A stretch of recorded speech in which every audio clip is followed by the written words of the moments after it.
Is it hard to access affordable, healthy food? Then listen carefully. Daryl Addison, an African-American inventor, has patented a process for growing food on demand.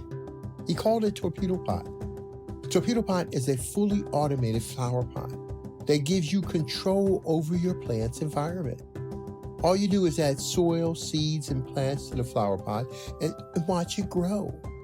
Yes, Torpedo Pot grows the rest. Visit www.torpedopot.com.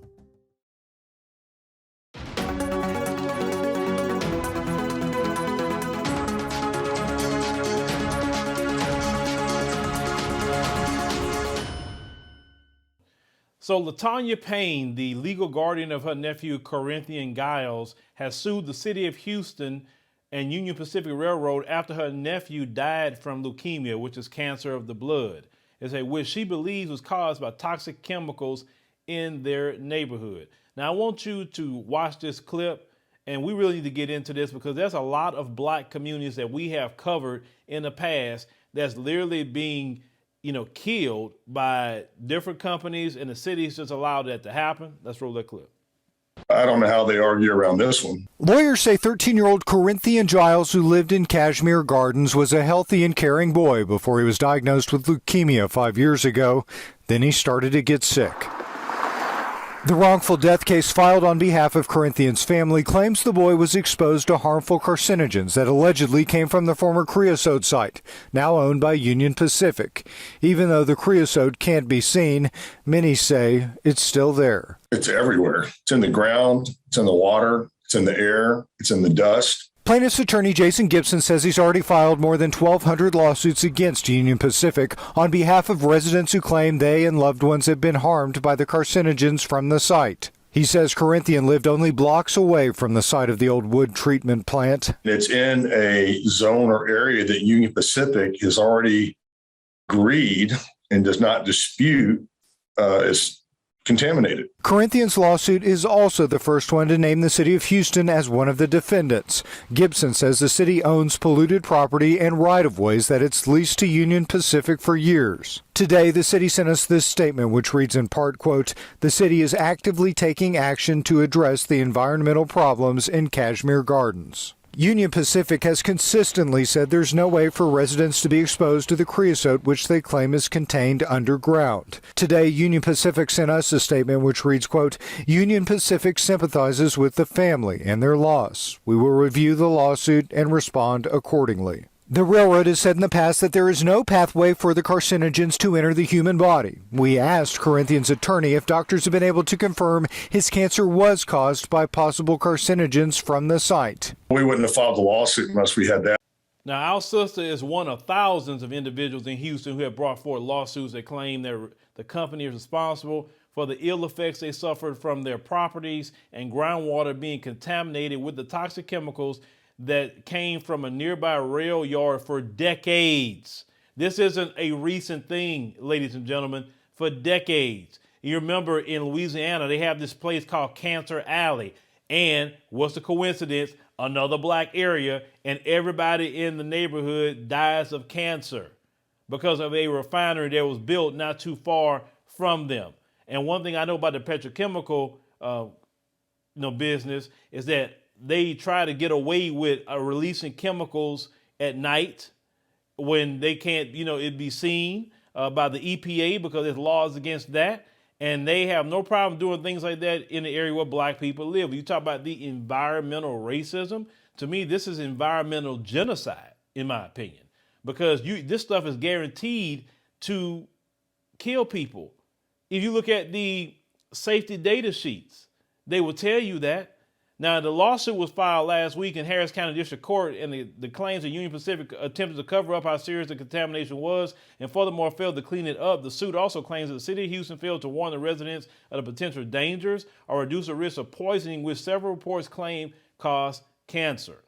Now, they say following the 5-year battle, as you heard in the piece, the young brother died July in this year at the age of 13. Now, they say he grew up 2 blocks away from the Union Pacific's Inglewood Rail Yard, in the former creosote treatment plant in Houston's greater Fifth Ward area, where reportedly 100 properties were affected. Creosote was used to treat railroad ties at the yard, which operated from 1895 to 1984 and became Union Pacific's property in 1996 when the company bought the Southern Pacific Railroad. Now, the EPA says creosote, a wood preservative, is a probable carcinogen. And waste creosote from the decades of use at the Inglewood is thought to have leached into the ground and formed an underground plume that has affected nearby homes. Now, in 2019, Texas health officials confirmed the neighborhood has a cancer cluster, which is defined by the CDC as a greater than expected number of cancer cases that occurs within a group of people in a geographic area over a period of time. In addition, 6 months before the young brother died last January, the state health department reported that the childhood leukemia Giles died from occurred 5 times more often than the national average. And in December 2020, health officials reported the results of the analysis of 40 passive soil vapor gas samples conducted by a consultant for Houston Health Department as at locations over the underground plume it's associated with Union Pacific Railroad site were received. They also added that very few contaminants were detected, and those that were detected were very low levels close to the reporting limit. The data did not indicate inhalation risk from the soil vapor contamination. Now, this is the thing. They knew this. So the right thing for the city of Houston to do, way back when you found this out, listen, y'all can't stay here. So this is what we're going to do. We're going to buy all you guys homes, or if you don't own the home, we're not only going to pay for any medical and pay a lawsuit, but we're going to pay for you to relocate, okay?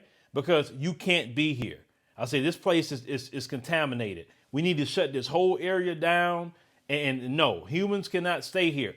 The city of Houston did not do that. That right there is wrong. And this went through a lot of different administrations, a lot of different mayors that came through Houston, and nothing was being done. And just like it happened in Cancer Alley in Louisiana and in other places I've covered where they're allowing sewage to go to the black neighborhoods and the raw sewage is coming up. I mean, this is something they only do to black people because white folks, they have been screaming 2 minutes if they even thought something was happening to them. One thing is black people, we talk about when the police is up here killing us, and we should talk about that, but we need to also talk about environmental racism and environmental genocide, because that's exactly what it is. This young boy was killed by leukemia because of them. And they've been knowing for decades this has been going on. Sure, they may win a lawsuit, but that does not bring back the young man. This stuff is sick and wrong. And black folks in your cities, you got to start pressuring your city government and say, hey, this is not right. Either buy us out, put us somewhere else. We don't want this. Because let me tell you something. They're not going to allow that in River Oaks. I promise you that. They're not going to have no chemicals anywhere around River Oaks. So if they're not going to allow it in River Oaks, then why are you allowing it over there? What, because it's black people? So people need to stand up and go holler at Sylvester Turner and say, hey, brother, what's going on? I know you inherited this problem, but you need to fix it. Because those people cannot stay there. If I was the mayor of Houston, they would have to go. I said, no, all of them got to go. They cannot be there. We need to give them money to relocate, and we need to pay for their medical and everything that's going on, but they cannot be there. Because see, what I know from my years in the petrochemical industry about chemicals and what they do and how they handle them, no, you don't even want, let me tell y'all something. Those who stay in the Houston area, don't even buy homes near a petrochemical plant. Don't do it. Like some of y'all that and I'm about to say in Pasadena, going down 225, they call it Stankadena in that area because all those refineries. Why the hell would y'all live around them places? I know y'all don't know, but I'm telling you, as a person that had 20-year experience in petrochemical, don't buy a home nowhere near a refinery or a terminal. Don't ever do it. Because a lot of them at night are releasing chemicals. A lot of them are. If you see that flare burning up real high at night, during the day they couldn't do it because more than 5 minutes, the EPA would give them a fine. If they have a plume, a black smoke more than 5 minutes. At night, they be burning that junk off, burning. And you can't see it at night. That's when they do it.